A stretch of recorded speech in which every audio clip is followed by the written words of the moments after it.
આજે આપણે બનાવવા જઈ રહ્યા છે ભજીયા, અરવીના પાનના ભજીયા. તો ઘરના હતા અરવીના પાન, તે લીધા છે ધોઈને. તેને આપણે આ વચ્ચેનો ભાગ કટિંગ કરીને લઈ લઈશું, જેથી કડક પણ આવે નહીં. અને 1 વાટકી બેસન, 4 લીલા મરચાં અને આખા ધાણા અને વરિયાળી. હવે આપણે લસણને ખાંડી લઈએ અને અરવીના પાનનું कटिंग કરી लिए, પછી આગળ बताइए। अरवी के पान हमने बारीक काट लिए है। उसके अंदर हम डाल देंगे चने का आटा या बेसन, चनाનો લોટ અથવા બેસન, હિન્દી ગુજરાતી બંને મિક્સ ચાલે છે. આપણે લોકોના પ્રથમ ચારીને લો ને એ બધી વાતો નહીં, અને તેની અંદર નાખી દઈશું આખા ધાણા અને વરિયાળી. જે ઘરે પડી હોય એ જ નાખવાનું. મરચાંને ખાંડીને લઈ લીધા. હવે તેની અંદર નાખવાનું છે મીઠું સ્વાદ અનુસાર.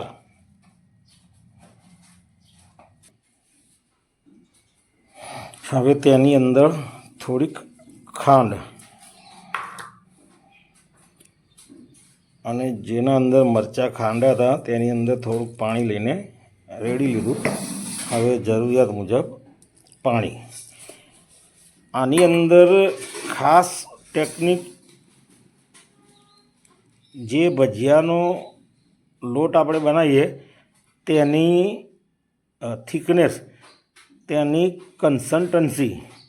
કારણ કે જો આપણે આ ખીરું કઠણ રાખીશું તો ગોટા યા ભજીયા એ કડક થશે.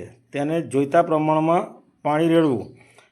હવે તમને ખીરું બનાવીને હું એની કન્સિસ્ટન્સી બતાવું.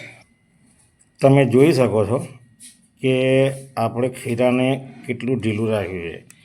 આટલું જ ઢીલું રાખવાનું કે જે હાથમાંથી આરામથી નીચે પડી શકે. જુઓ, તમને લાગશે ઢીલું છે, પણ આનાથી એકદમ પોચા રૂ જેવા ગોટા બનશે.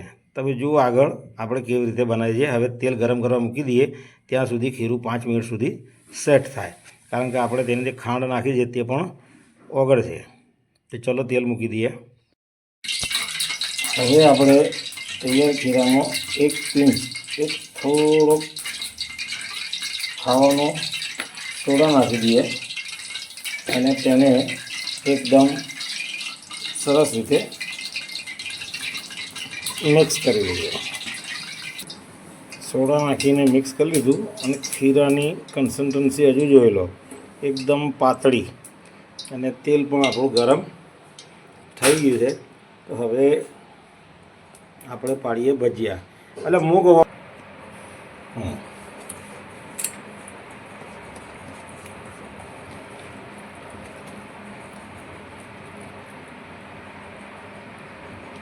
તારે કરીએ દેખાઈ જવો.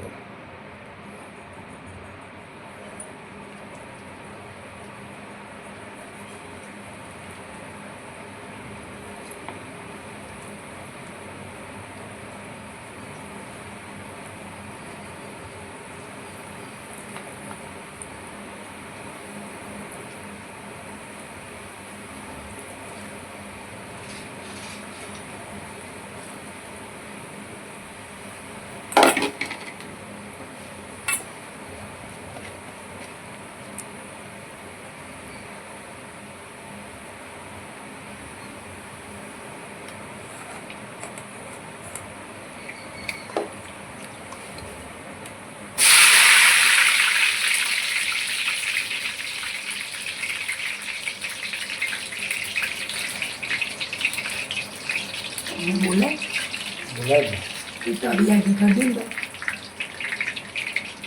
तुम लोग खाना. પાકી ગયા છે.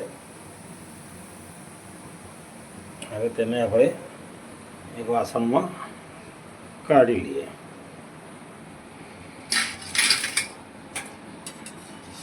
એકદમ પોચા રૂ જેવા સોફ્ટ.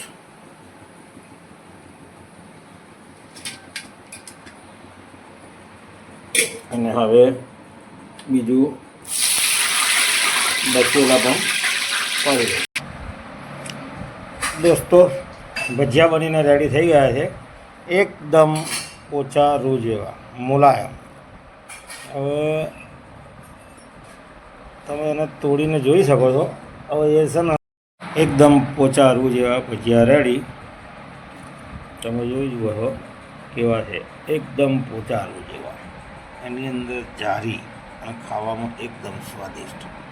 તમે જાતે બનાવીને આનો અનુભવ. આ વિડીયોને લાઈક કરો, શેર કરો અને સબસ્ક્રાઈબ કરો. અને નવા વિડીયો માટે કોમેન્ટમાં જણાવો કે તમને કઈ રેસીપી જોવી ગમે છે.